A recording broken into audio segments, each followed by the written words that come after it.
இன்றைக்கி நம்ம என்ன பார்க்க போகிறோம்னா சால்மன் ஃபிஷ் ஃப்ரை எப்படி பண்ணுறதுன்னு பார்க்க போகிறோம். வாங்க வீடியோக்குள்ளே போகலாம்.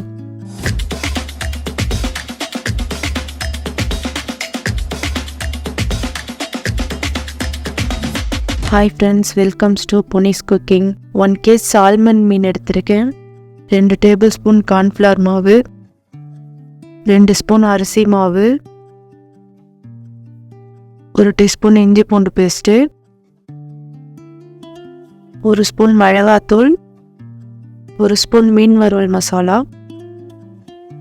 தேவையான அளவு உப்பு, 1/2 லெமன் புழிஞ்சு விட்டுக்கிறேன். 1 எக்கு உடச்சி ஊற்றிக்கலாம். இப்போ எல்லாத்தையும் நல்லா மிக்ஸ் பண்ணி விட்டுக்கிறோம். மிக்ஸ் பண்ணதுக்கப்புறம் ஒரு பிளேட்டில் எடுத்து ஒரு 5 to 10 minutes நல்லா ஊற வச்சுக்கலாம். மீன் நல்லா ஊறினதுக்கப்புறம் தவாவை வச்சு எண்ணெய் ஊற்றுறோம். எண்ணெய் நல்லா சூடானதுக்கப்புறம் ஒவ்வொரு பீஸாக போட்டு பொரித்து எடுத்துக்கலாம். மீன் போட்டு ஒரு 5 to 10 நிமிஷம் நல்லா வேக விடணும். 2 பக்கமும் நல்லா திருப்பி ப்ரௌன் கலரில் வர வரைக்கும் வேக விடணும்.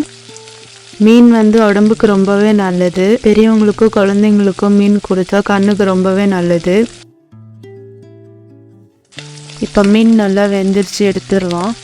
மட்டன் சிக்கனை விட மீன் ரொம்ப நல்லது. மீனில் கொழுப்பு சத்து அதிகம் இல்லை, புரதச்சத்து அதிகமாக இருக்கும். அதனால் அதிகமாக மீன் எடுத்துக்கலாம். 2 பீஸ் மட்டும் பிரெட் கிராம்ஸில் மிக்ஸ் பண்ணி புதுசாக ட்ரை பண்ணி பார்த்தேன், நல்லா இருந்தது. ஸோ நீங்களும் உங்களுக்கு பிடிச்சிருந்தா ட்ரை பண்ணி பாருங்கள். குழந்தைங்களுக்கு சின்ன வயசுலேருந்தே மீன் கொடுத்துட்டு இருந்தோம்னா கண்ணுக்கு ரொம்ப நல்லது.